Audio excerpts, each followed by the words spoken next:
호세아서가 2장 남아 있습니다. 호세아서의 전체의 주제는 항상 호세아와 그 아내와의 결혼을 통해서 말씀하시는 걸 우리가 잊지 말아야 됩니다. 선지자로서 행복한 결혼을 못했던 사람입니다. 하나님이 부정하고 음란한 그리고 정숙하지 못한 이 여인과 결혼을 하라고 명령하셨기 때문에 호세아는 순종해서 그 고멜이라는 여인을 아내로 맞이하게 되죠. 그래서 그 고멜은 영적으로 지금 이스라엘의 삶과 신앙의 모든 상태가 영적으로나 그들의 생활상으로나 어느 면으로 보아도 고멜과 똑같다라는 것입니다. 고멜을 하나의 그렇게 이스라엘과 비유를 한다면 그렇게 지금 부정한 이스라엘, 하나님 앞에 정절을 지키지 못하는 이스라엘, 신앙의 지조가 없는 그런 이스라엘, 그것을 호세아 선지자를 통해서 계속 말씀하시면서 너희가 정말로 내가 원하는 게 뭔지 아느냐? 그것은 하나님을 알아야 된다. 하나님과 친숙해져야 된다. 하나님과 사귐이 깊어져야 된다. 그래서 하나님을 많이 알기를 원하는 그런 아버지의 지금 말씀을 계속 보고 있는데 오늘도 한 사람의 인물을 등장시켜서 오늘은 호세아의 선지자의 말씀이 계속되고 있습니다. 오늘 나오는 등장의 인물은 야곱입니다. 야곱. 이스라엘에서는 조상들 중에 그 족장이라 그러죠. 아브라함, 이삭, 야곱. 항상 하나님 여호와를 칭할 때는 나는 아브라함의 하나님이요, 이삭의 하나님이요, 야곱, 이스라엘의 하나님이다. 이렇게 말씀하셨어요. 그 족장 중에 하나인 야곱에 대해서, 야곱은 우리가 잘 알지 않습니까? 그 이름 속의 뜻이 속이는 자다. 그런 뜻이 담겨져 있어요. 이름 자체가. 그러니까 뱃속에서부터서 형님하고 다퉜어요. 얼마나 참 신기한지 몰라요. 내가 먼저 나가겠다고 뱃속에서부터서 서로 싸우다가 형님이 나오기는 나오고 야곱이 나오면서 형님 뒤 발꿈치를 잡고 따라 나왔다 그랬어요. 네가 먼저 나가지 않아. 내가 먼저 나가냐. 그리고 출생 때부터서 다툰 걸로 나와 있지 않습니까? 그래서 그 야곱이라는 사람은 남을 걸려 넘어지게 하는 사람이다라는 뜻이에요. 길 가는데 발을 탁 걸어버리면 넘어지지 않습니까? 또 이렇게 돌뿌리 같은 데 걸려서 우리가 넘어지지 않아요? 꼭 그 돌뿌리 같은 사람이 야곱이고요. 남을 속이고 남을 넘어지게 하고 그런 사람이었다는 것이 이름에 담겨져 있는 뜻입니다. 나는 야곱입니다. 하나님 앞에서 나중에 회개할 때 고백하지 않습니까? 나는 남을 속이는 자였습니다.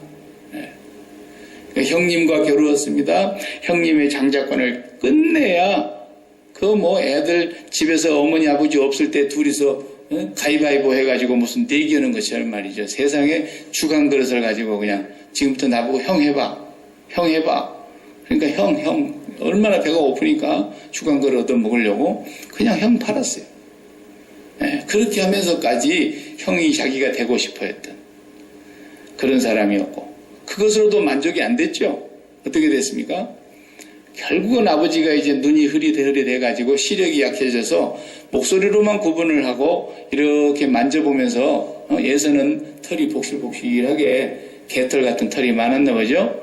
근데 야곱은 매끈매끈했단 말이에요. 이렇게 만져보면서 야곱이 왔냐 이렇게 하는데 오죽하면은 그 형이 가지고 가야 될 그 유산까지 상속까지도 자기 몸을 어머니와 합자해가지고 염소털을 가죽으로 해서 뒤집어 쓰고 목소리를 형님 목소리를 내려고 애를 썼겠죠. 그런데 이삭이 가만히 들어보니까 몸뚱아리는 예서인데 목소리는 야곱이구나 그랬단 말이에요. 그런데도 아버지가 너무 이렇게 눈이 안 보이는 관계로 아버지까지 속여가지고 끝내는 그걸 자기가 창자권을 빼앗고 맙니다. 그리고 상속을 다 받아냅니다. 그것뿐 아니죠. 그분이 이제 또 형제가 이제 다툼이 일어나서 한 사람이 한 사람을 죽이게 생겼으니까 한날 한시에 둘 다 잃어버리게 생겼잖아요. 형이 동생을 죽이면 형은 살인자가 되어서 또 형도 죽임을 당해야 되니까 둘 다 이렇게 생겼어요. 어머니는 야곱을 이제 달래가지고 외삼촌 집으로 멀리 보내잖아요. 외삼촌 집에 가 있는데 거기서도 순탄하지 않죠. 그 외삼촌 집에 딸을 그냥 너무 연애를 해가지고 둘째 딸 라헬이 얼마나 이뻤는지, 예? 그 라헬을 얻기 위해서 그 삼촌이 그 눈치를 딱 보니까 네가 우리 집에 와서 이렇게 보수도 받지 않고 열심히 양을 치면서 집안일을 돌보는 것을 내가 보니까 이제 내가 너에게 삼촌으로서 너무한 것 같으니까 이제 품삯을 줘야 되겠다. 근데 그 품삯을 누구를 준다 그랬어요? 예, 라헬을 내가 주겠다. 그랬단 말이에요. 그러니 막 너무 좋아가지고 성경에 보면은 야곱이 연애를 얼마나 잘한 사람인지 7년 동안 하면은 라헬하고 결혼시켜준다 그랬는데 성경은 뭐라고 기록합니까? 7년을 수일처럼 여겼더라 그랬어요. 하기 싫은 일을 하면은 하루가 1년 같고요. 그러죠? 일일이 여삼추라 그러잖아요. 하루도 1년 같은데 사랑하는 그 연인을 내 아내로 맞이해서 일을 하니까 7년을 며칠 지낸 것처럼 해버렸다는 거예요. 얼마나 눈에 콩깍지가 씌어버렸으면 그렇게 사랑도 했던 사람. 자기 것을 가지고 빼앗고 취하는 데는 물불을 안 가린 사람이에요. 거기서 끝나지 않죠. 자기도 아버지를 속였고 형을 속였지만 보기 좋게 외삼촌에게 자기도 속임을 당합니다. 그리고 그때 둘째 딸이 들어오지 않고 큰 딸이 먼저 결혼을 하게 됩니다. 왜 그랬을까요? 그때는 얼굴을 마주 대하는 법이 없었나 보죠. 예. 그때는 전기불이 없어가지고 깜깜한 데서 그냥 대충 그냥 얼굴을 뒤집어 씌워가지고 했나 보죠. 그러니까 큰 딸이 들어올 줄도 모르고 하룻밤 지나고서 알았단 말이에요. 그래서 자기도 남을 속이면서 또 외삼촌에게 속임도 당하고 그러나 자기 목적을 달성하기 위해서는 외삼촌이 그러면 네가 7년 더 하면 동생하고 진짜 결혼시켜줄게. 우리 집 가문의 전통은 둘째가 먼저 가는 법이 없어. 맞이를 먼저 해야 되니까. 그래서 또 7년을 하는데 이야, 눈 깜짝할 새에 7년이 가는 것만큼 그렇게 또 연애를 하고 그러면서 그 사람이 목표하는 바는 반드시 이루어내는 악착 같은 사람이에요. 근데 우리는 기도원 같은 데 가면 막 그렇게 착같이 기도해요. 하나님 앞에 받아내라고 그렇게 이제 야곱을 빗대가지고 설교를 많이 들었지. 네. 참 사기친 거예요. 네.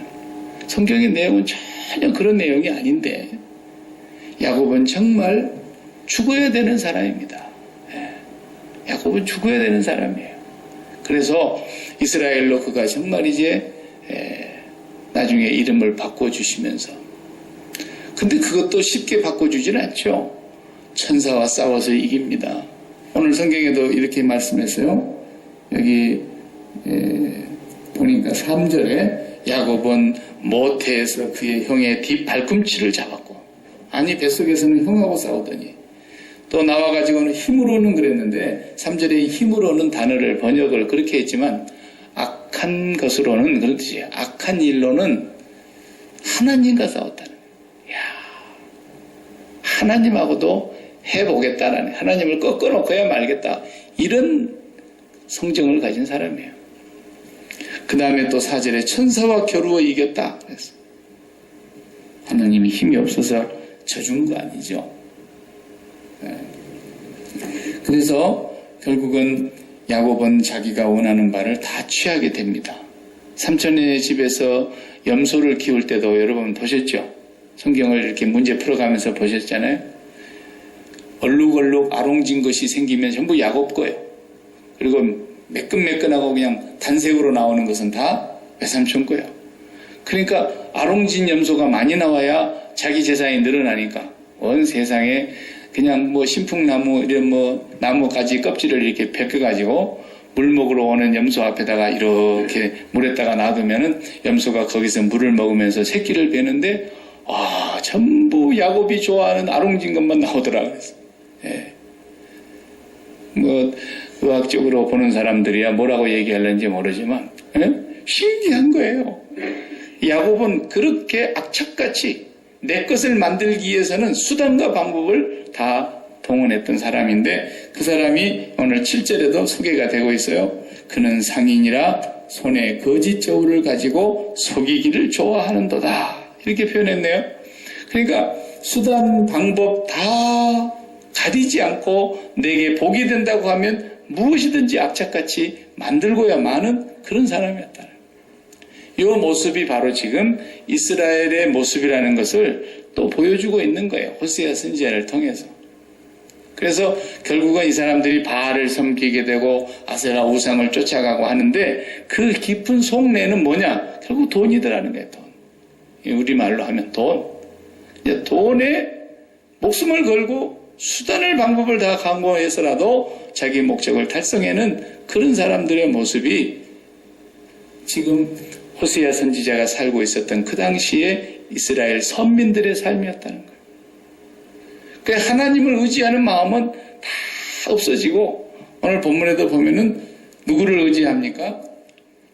1절에 다 같이 다시 한번 읽어봐요. 에브라임은 바람을 먹으며 동풍을 따라가서 종일토록 거짓과 포악을 더하여 그랬어요.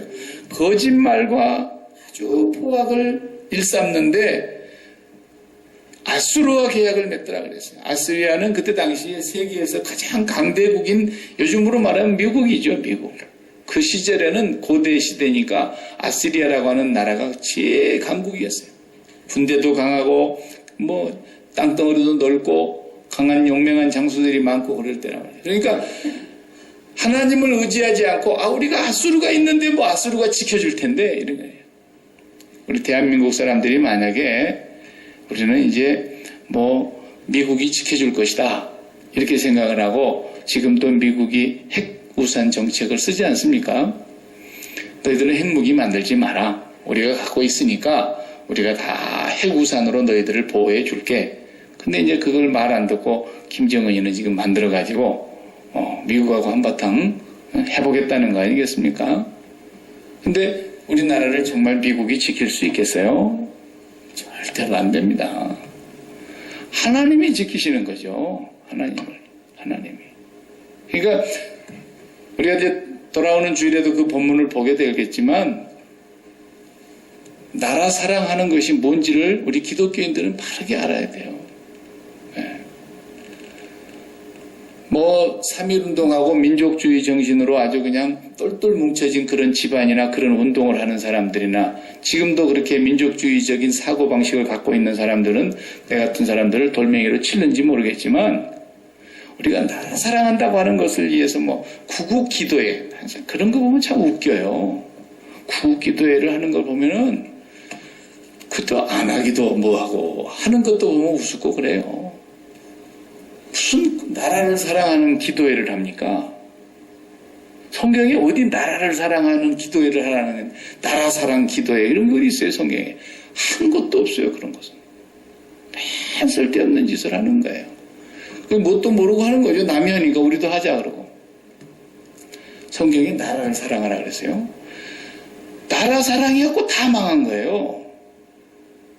그러니까 여당은 여당대로 나라 사랑하는 것이 방식이 다르고 야당은 야당대로 나라 사랑하는 방식이 다르고 백성은 또 백성들끼리 사분오열돼가지고 그냥 전라도 사람은 전라도 사람들끼리 나라 사랑한다 그러고 그냥 지들이 제일 사랑한다 그러고 경상도 사람도 경상도 사람들을 제일 사랑한다 그러고 이북에서 피난 내려왔다가 사는 사람들은 너희가 나라 사랑을 알아 그러면서 또 지들은 막 나라를 잃었다가 그냥 고향을 잃어서 정말 서름 속에 살면서 나라 사랑 전부 나라 사랑한대. 그래갖고 지금 망하는 거 아닙니까? 성경은 나라를 사랑하라는 말이 한 번도 없어요. 국가를 위해서 물론 기도하라 그랬죠. 대통령을 위해서 기도하고.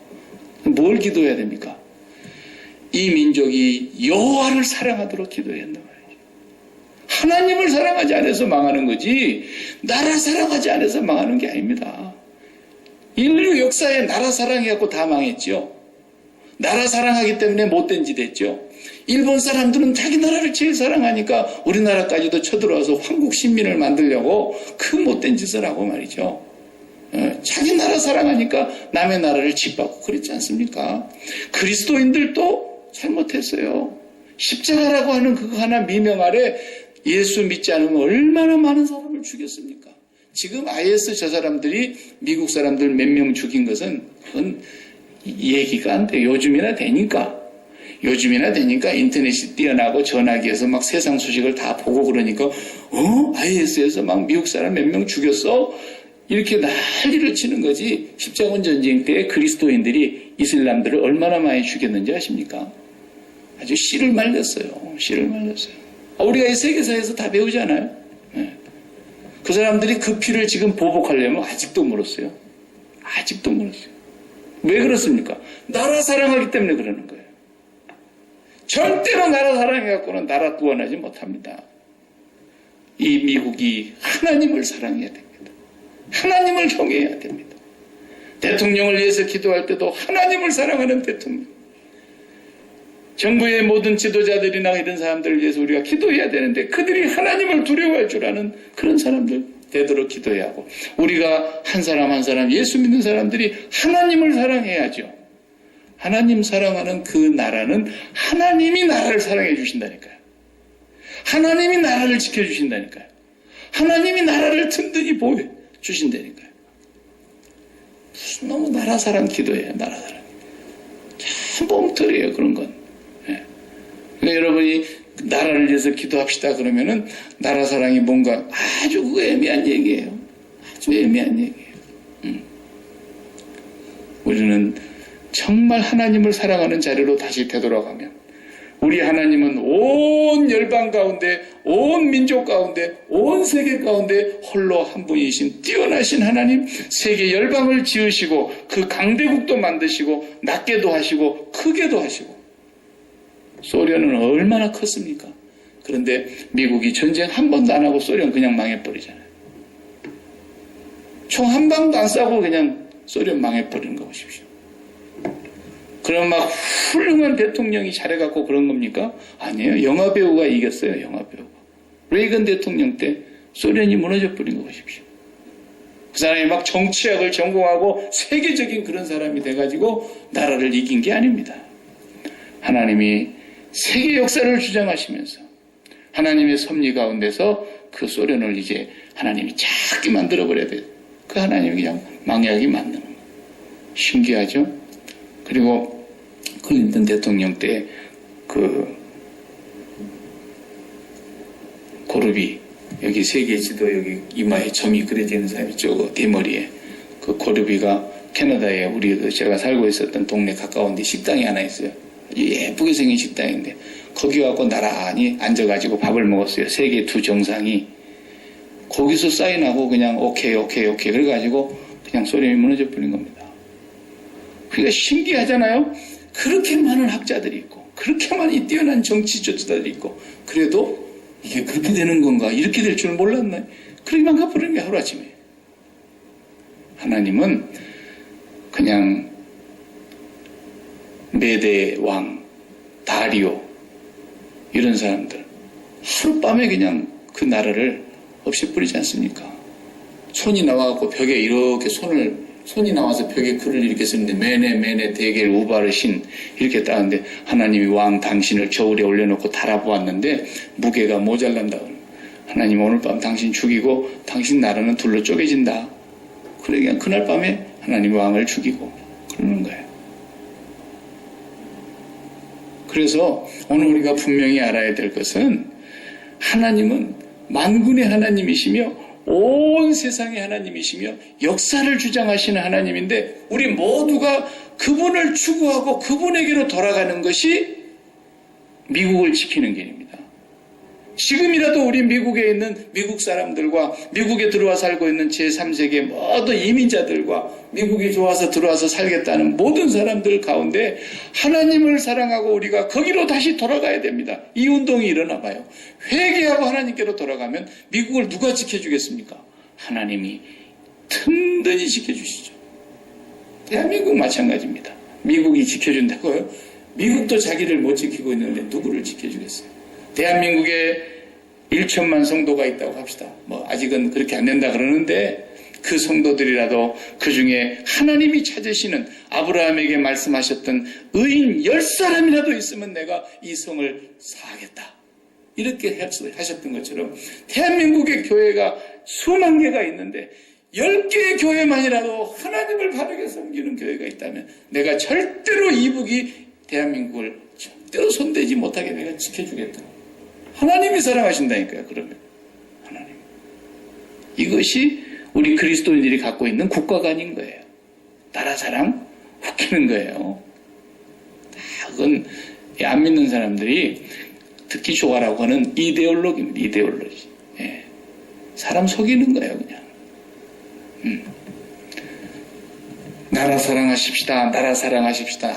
아무리 나와서 얘기를 해도 오늘 본문에 보면은 야곱같이 살아가는 이 삶을 보십시오. 모든 백성이 한결같이 돈을 추구해가고 있는데 그 돈이 내 손에 들어오고 그 재산이 내 손에 들어오고 그 부와 영광과 그 세상의 좋은 것들이 내게 들어온다면 막 야곱같이 하더라는 거예요. 뱃속에서도부터 싸우고 나와 갖고도 속이고 나와 가지고도 형제하고 다투고 나와 가지고도 부모 속이고 나와 가지고도 계속 그러더니 야곱이 130살 된 때 뭐라 그러죠? 요셉이 죽은 줄 알았을 때 그가 절망했지만 이제 애굽에 살아서 총리가 되어 있다는 얘기를 듣고 야곱이 애굽으로 내려간 얘기 아시잖아요. 거기 내려가가지고 바로 임금 앞에 탁 섰는데 야곱이 뭐라 그러니까 제가요 제 나그네 세월이 130세인데 우리 조상들에 비하면 너무 모자란 나이를 제가 작게 살았지만 내 나그네 세월 130년은 험악한 세월이었습니다. 이러잖아요. 험악한 인생, 험한 인생을 살았습니다. 그렇게 돈을 악착같이 모으고 재산을 증식시키고 마음먹은 것이라고 하면 속여서라도 빼앗으려고 했던 그 야곱의 삶은 130년 동안 험한 인생을 살았다는 겁니다. 그걸 복이 아니었다는 걸 알고 그가 바로에게서 나오면서 바로를 여호와의 이름으로 축복했다 그랬어요. 이제 비로소 축복을 해주고 나오는데 진정한 축복은 하나님 아버지를 추구하는 것이었다라는 거죠. 하나님 아버지를 우리가 사랑하고 하나님 아버지를 버는 거라는 거예요. 버는 거. 매일매일 하나님 아버지를 버는 거. 그래서 돈계산 해보듯이 내가 하나님을 얼마나 벌었나. 하나님을 내가 얼마나 벌었나. 하나님도 얼마를 벌었는지 계산을 해야 되잖아요. 그러면 내가 벌었는지 안 벌었는지를 어떻게 알겠어요? 하나님 벌었는지 안 벌었는지를. 오늘 본문에 보면은 6절에 그런 정도의 하나님께로 돌아와서 인애와 정의를 지키며 항상 너의 하나님을 바랄지어다. 하나님만 추구하고 소망하라는 것인데 당신이 하나님을 얼만큼 보셨습니까? 물어본다면 본 증거가 있어야죠. 뭘까요? 돈은 세보면 나오는데 계산 두들겨보면 수지결산이 딱 나오죠. 근데 하나님을 내가 얼마만큼 벌었을까? 얼마만큼 내가 하나님을 추구하고 얼마만큼 내가 하나님과 가까운가? 그것은 계산을 어떻게 하느냐면요. 제일 1번이 기쁨이에요. 기쁨. 하나님 때문에 기쁘냐라는 거예요. 하나님 때문에. 근데 이스라엘 사람들은 보니까 뭐 때문에 기뻐요? 돈 때문에 기쁘더라는 거예요. 또 안 기쁜 걸 보니까 뭐 때문에 안 기쁘냐? 돈 때문에 안 기쁘더라는 거예요. 또 보니까 뭐 때문에 기뻐요? 자식 때문에 막 기뻐하고 그 다음에 또 보니까 자식 때문에 안 기뻐하고 어떤 사람은 성공했다고 기뻐하고 성공 못했다고 안 기뻐하고 어떤 사람은 건강하다고 기뻐하고 어떤 사람은 건강하지 못하다고 안 기뻐하고 전부 이 세상에 이 모든 것들 야곱이 추구했던 그것을 험한 인생을 살면서 130년 동안 추구했던 그것들을 기뻐하더라는 거예요. 성경은 뭐라 그럽니까? 너희가 여호와를 기뻐하라 그랬잖아요. 하나님을 본 사람과 못 본 사람의 차이는 환경과 상관없이 여건과 상관없이 지금 내 눈앞에 펼쳐지는 상황과 사실에 대해 상관없이 내 마음의 기쁨이 위로부터 내려오냐라는 거예요. 하나님께로부터 오는 기쁨이 있느냐? 기쁨이 있으면 그 다음에 뭐가 오는 거예요? 마음이 평안해지는 거예요. 마음이 평안해지면 만족이 있는 거예요. 그러면 사람이 행복하죠. 기쁨과 평안, 만족과 행복이 하나님께로부터 오느냐는 거예요. 그것이 없다면 오늘 6절의 말씀대로 너의 하나님께로 돌아오라. 회개를 지금 촉구하고 있는 거예요. 돌아오라. 회개라는 것이 돌아오라는 거죠. 네가 뭘로 기뻐하고 있느냐? 하나님, 나는 기쁨이 없어요. 하나님, 나는 살 맛이 안 나요. 하나님, 나는 정말 죽고 싶어요. 하나님, 나는 정말 죽지 못해서 살아요. 뭐 때문이냐는 거예요. 전부가 다 땅의 것을 추구하고 있었는데 그 땅의 것들이 나를 배반했기 때문에 기쁨을 잃어버렸다라는 거예요. 하나님께서는 에덴을 잃어버린 사람들, 우리가 에덴에서 쫓겨난 사람들이었는데 본래 다시 그 에덴을 회복하기 위해서 예수님께서 이 땅에 오셔서 내가 너에게 이러한 말씀들을 지금 전하고 천국을 소개하는 것은 너희로 하여금 내 기쁨이 너희 안에 충만하게 하려 함이니라 그랬잖아요. 주님이 우리에게 진정한 하나님께로부터 오시는 그 기쁨을 주려고 했는데 이 사람들이 세상에서 기쁨을 누리는 그것이 완전히 마음에 꽉 차 있으니까 이게 빠져나가지 않고는 하나님으로 주시는 기쁨을 채울 길이 없는 거예요. 그렇지 않습니까? 우리 마음이 하나에 뭘 담는 것이라 하잖아요. 이 담는 거. 그릇이라고 비유를 한다면 그릇에 가득히 뭐가 채워져 있는데 다른 것이 어떻게 그게 담길 수 있겠냐는 거죠. 이 마음에 있는 것이 다 빠져나가고야 하나님으로 담아지는 것이지. 다른 걸 또 담으려면 담아지는 것이죠. 그래서 이 호세아 선지자는 지금 이 선민들을 향해서 하시는 말씀이 너희가 그렇게 바알을 쫓아가고 그리고 그렇게 많이 벌면 벌수록 거기에다가 더 많은 것을 갖고자 하여 계속해서 기쁨을 거기서 더 얻고자 해서 재투자하고 이렇게 하면서 세상을 벌려고 하는데 하나님께서는 그걸 지금 고멜이라고 하는 한 여인을 통해서 우리 신앙 상태를 정확하게 진단을 하고 계시는 것입니다. 예. 오늘 본문에 보면은 다시 보십시다. 6절 그런즉 너의 하나님께로 돌아와서 인애와 정의를 지키며 그랬습니다. 자, 이 인애와 정의 이 말씀이 성경에 보면은 계속 나옵니다. 나는 뭐라 그랬어요? 인애를 원하고 제사를 원치 아니하며 또 그 다음에 호세아 끝나고 아모스 선지자의 기록을 가서 보면은 나는 공의를 사랑하며 정의를 행하라. 공법을 물같이 정의를 하수같이 강물처럼 흐르게 하라. 하나님은 계속 그 말씀을 하세요. 그 다음 또 미가 선지자를 가서 보면은 미가서 6장 같은 데서 6장 6절에서 8절을 보면 뭐라고 나옵니까? 내가 하나님께 무엇을 가지고 갈까? 1년 된 송아지를 가지고 와서 바칠까? 아니면 천천의 수양이나 만만에 넘치는 기름을 갖다가 하나님 앞에 바칠까? 사람들이 그런다는 거예요. 그런데 하나님께서 뭐라 그러셨어요? 사람아, 인생아, 여호와께서 너희에게 기뻐하시는 것이 무엇인가를 보이셨나니 뭐라 그랬어요? 너희가 공의를 사랑하고 인자를 사랑하고 그 다음에 겸손히 내 하나님과 함께 행하는 것이 아니냐 그랬어요. 이 선지자들이 동일하게 계속 같은 말씀을 모든 선지자들이 얘기하고 있어요. 호세아만 그런 게 아니에요. 아모스, 미가 전체 다 보면은 하나님은 막 이렇게 뭘 우리가 많이 갖다 바치면 기뻐할 줄로 생각하는 거예요. 그게 아니다라는 거예요. 그보다도 더 우선하는 게 있어요. 예를 들어서 하나 이 예를 돕기 위해서 설명을 한다면 이런 거예요. 공의라는 게 뭐냐? 정의라는 게 뭐냐? 사람들은 그냥 공평한 저울, 장사하는 사람들이 속이지 않고 물건을 파는 것, 재판하는 사람이라면 뇌물을 받고 재판을 억울하게 하는 것, 이런 것을 하지 말아야 되는 것이 공의다, 정의다 이렇게만 생각하죠. 물론 틀린 말은 아닙니다. 그러나 진정한 공의와 정의를 행하는 것은 그 윤리적으로 그렇게 도덕적으로 착하게 살아야 된다, 양심을 그렇게 지키면서 살아야 된다, 그런 뜻보다도 더 차원이 높은 얘기예요. 정의라는 건 뭐냐면 하나님을 추구하면서 하나님으로 배부른 거예요. 하나님과 깊이 사귀면서 하나님으로 기뻐하고 만족하는 것이 공의예요. 공의. 그게. 왜 사람들이 공의롭게 못 살겠어요? 아니 생면부지의 사람이에요. 나는 저 사람을 알지를 못해요. 근데 저 사람이 나한테 어느 날 갑자기 와가지고 돈을 봉투를 가득히 담아가지고 아니면 그냥 사과 상자에다가 담아오나 뭐 어디 담아오나 돈을 담아가지고 그것을 그냥 사과 한 상자 갖다 주는 것처럼 다 이라고 자동차 트렁크에다 넣어주고 가면 난 그 사람 모르는 사람인데도 돈이 들어오니까 안 되는 것을 되게 해주고 재판에서 바르게 재판해야 될 것을 억울하게 재판을 해가지고 돈 없는 사람한테 죄를 그냥 뒤집어 씌우고 왜 그러겠어요? 이 사람이 돈에 줄여서 그런 거예요. 돈에 줄여서. 이 사람이 돈에 굶주린 사람이 아니면 돈 갖고 온다고 그렇게 해주겠어요?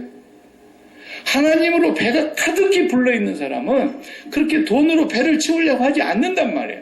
그러니까 공이라고 하는 것은 단순히 뇌물을 받고 재판을 잘못하고 이런 것이 아니고 하나님과 바른 관계로 있으면서 하나님으로 네가 기뻐하고 하나님과의 연합한 관계에서 하나님으로 만족하고 사느냐 이게 정의예요. 그러니까 하나님 앞에서 재물을 많이 바치는 거 그걸 하나님이 기뻐하시는 것이 아니라 하나님을 기뻐하느냐를 바치는 거예요. 하나님을 기뻐하느냐. 그 재물을 많이 바치는 사람들을 가만히 들여다보니까 하나님께서 볼 때에는 이게 투자하는 마음으로 갖고 들어가는 거예요. 투자하는. 더 많이 주시옵소서. 그런 마음으로 갖고 온 사람들이 많더라는 거예요. 그게 아니라 먼저 네가 하나님을 기뻐하라는 거예요. 악덕 기업주라는 말 들어보셨죠? 악덕 기업주. 예수 믿는 사람들은 악덕 기업주가 되지 말아야 되는데 예수 믿는 사장님들 가운데서도 가끔 보면은 그냥 사원들의 그 인권을 좀 이렇게 잘 보호해주지 않고 그들이 받아야 될 혜택을 다 주지 않고 가령 외국의 노동자들이 들어와가지고 일을 하는데 그 사람들은 그냥 그 부모와 처자식을 다 떼놓고 돈을 벌어보겠다고 어떻게 온 사람들인데 이 사람들한테 그 약점을 알고는 그냥 여권을 딱 뺏어놓고는 돈을 벌기로 오면은 그냥 돈을 절반만 주는 거예요. 그래 10불 줘야 될 것을 5불만 주고 5불은 묶어놓는 거예요. 그러면서 이제 말 안 들으면 그것도 못 받아가니까 그래서 또 약점이 있는 것을 약점을 딱 잡아가지고 너 내 말 안 들으면 이민국에 고발해. 너 당장 쫓겨나.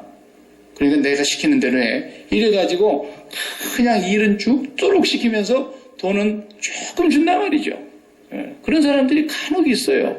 근데 그 사람이 교회에서 나가가지고는 헌금을 또 많이 해요.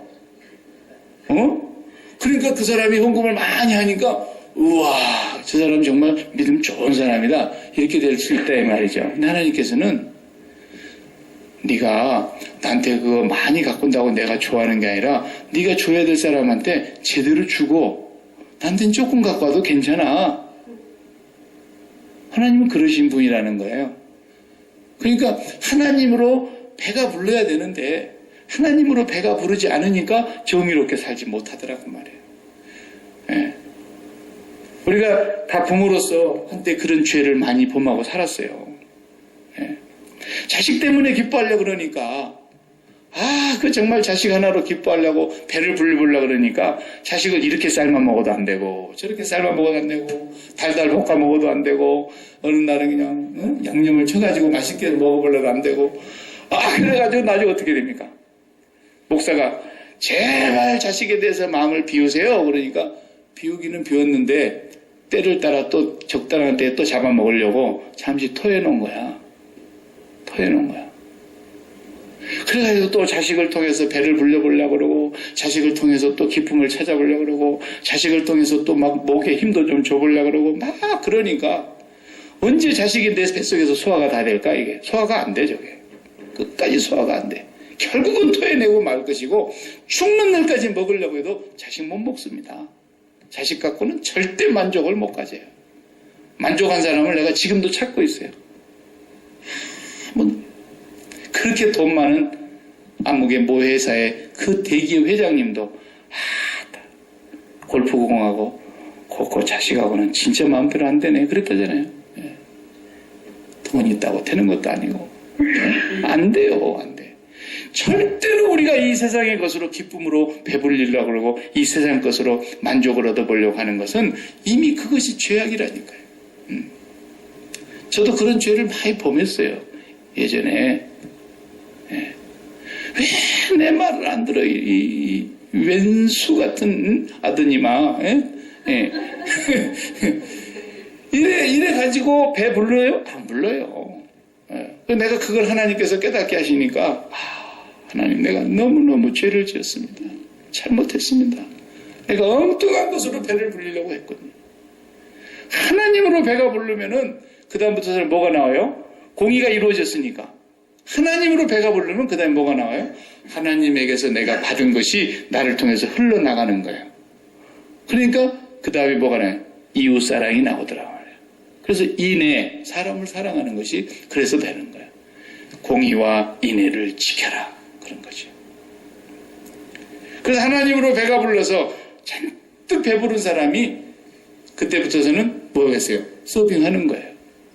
그래서 내가 우리 아들한테 물어봐서 네가 먼저 밥을 먹고 장병들을 식사를 대접하냐 아니면 다 먹이고 난 뒤에 마지막에 뭐냐 하니까 식당에서 일하는 사람이 제일 먼저 먹고 빨리 먹고 배불리 먹고 그 다음에 서빙을 한다는 거죠. 그리 맞죠. 네. 내가 배가 불러야죠. 나는 배 탈탈 걸고 있으면서 밥 서빙하면은 서빙하는 기분은 좋겠어요? 서빙이 잘 나오겠어요? 네.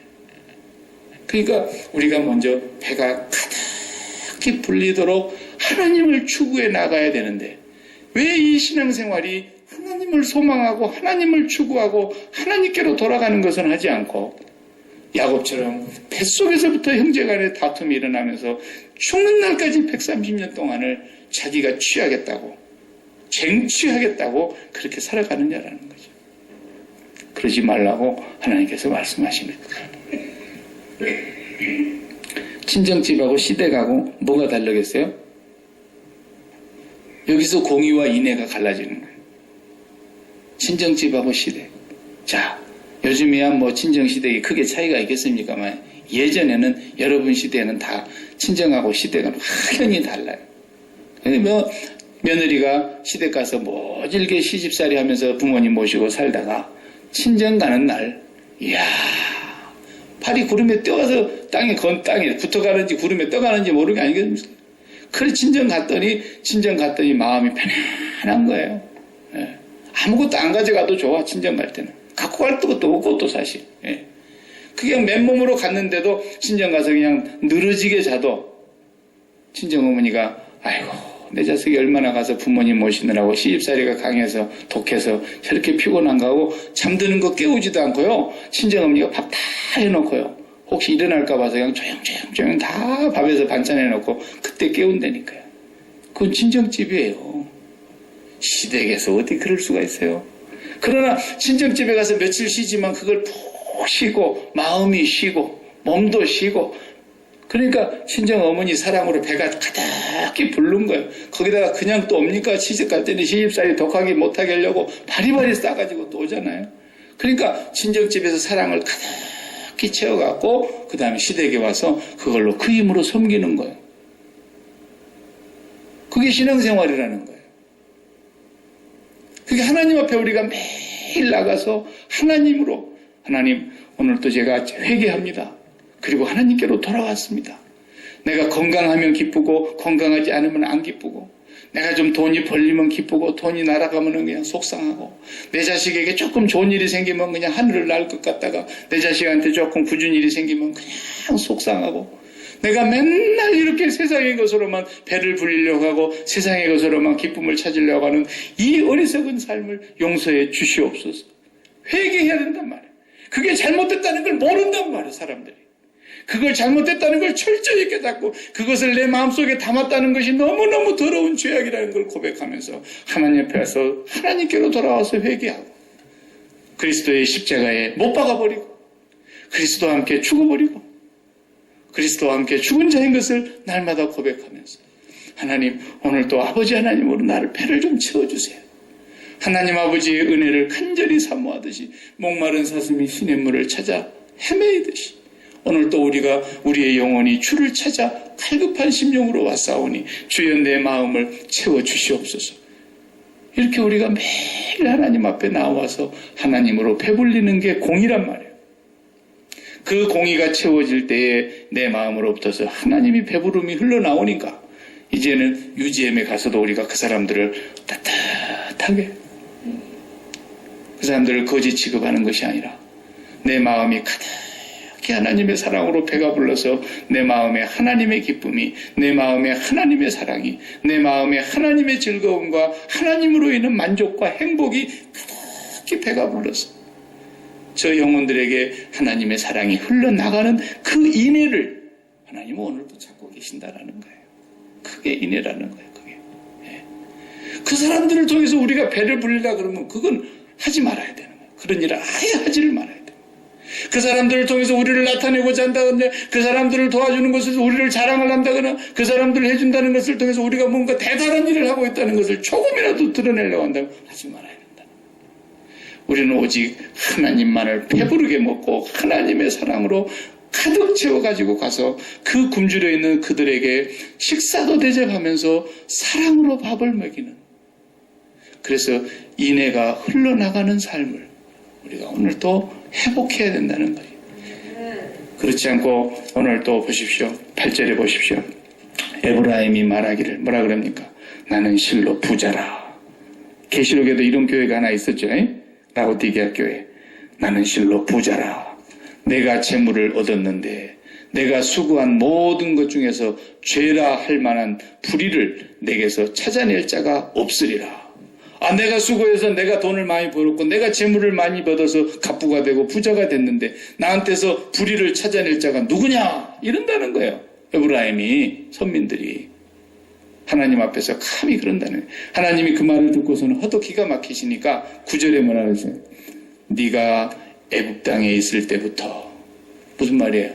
네가 저주 아래 놓였고 영원히 노예로 살고 있을 때부터, 네가 소망이 없었고 애굽에서 영원히 종살이로 하다가 종의 자식이 되어서 종으로 살다가 노예로 죽을 수밖에 없을 그때부터 나는 내 하나님 여호와였다. 내가 너로 다시 장막에 거주하게 하기를 명절날에 하던 것 같게 하리라. 이 말은 무슨 말이에요? 번역이 조금 고급스럽게 되다 보니까 이해가 안 되는데, 이 말은 무슨 말이냐면 내가 너를 애굽 땅에 있을 때부터서, 너를 벌거벗었을 때부터서 내가 너를 낳았고 너를 지었고 너를 돌봤던 하나님인데 네 힘으로 네가 부자 됐다, 네 힘으로 네가 재물 얻었다 그래? 좋아. 그러면 내가 다시 광야로 끌고 나가서 옛날에 너희들이 천막에 거주할 때처럼 한번 해볼까? 그 말이에요. 하나님께서 다시 광야로 끌고 나가시겠다는 거예요.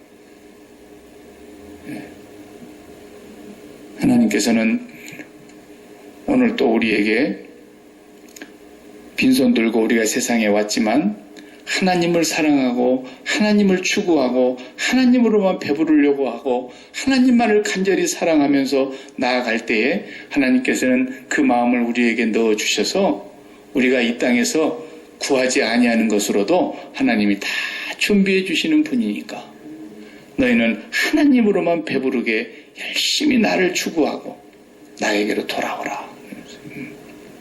속상하시면 왜 속상한가를 이제 알아야 돼요. 우리 예수 믿는 사람들은.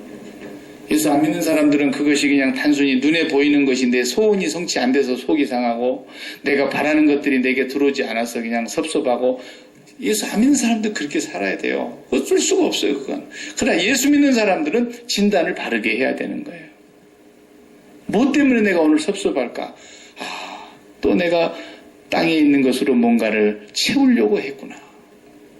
그것을 하나님 앞에서 돌이켜 회개하면서 하나님 앞에 나아가, 하나님, 제가 오늘 또 하나님으로 배불러야 되는데, 그래서 주님이 오셔서 말씀하시기를 사람이 떡으로만 살 것이 아니라 여호와의 입에서 나오는 말씀으로 살 것이라고 말씀했고, 그 말씀이 오셔서 십자가에서 죽으시고 그 말씀이 우리에게 살과 피를 주시면서 나를 먹어야 살리라, 내가 너희에게 생명의 떡이다, 내가 너희에게 참 음료다, 주님을 날마다 먹으라 그랬는데 주님을 먹지 못하고 세상 것을 오늘 또 먹으려고 하는 이 죄인을 용서해 주시옵소서. 이게 회개란 말이에요. 그렇게 하면서 우리가 하나님으로 점점 벌어가야 돼요. 하나님을 또 벌고 하나님을 또 채우고 하나님께로 돌아오라. 그리고 인애와 정의를 지키라. 이 말씀을 오늘도 우리가 깊이 명심해야 되겠습니다. 기도하십시다.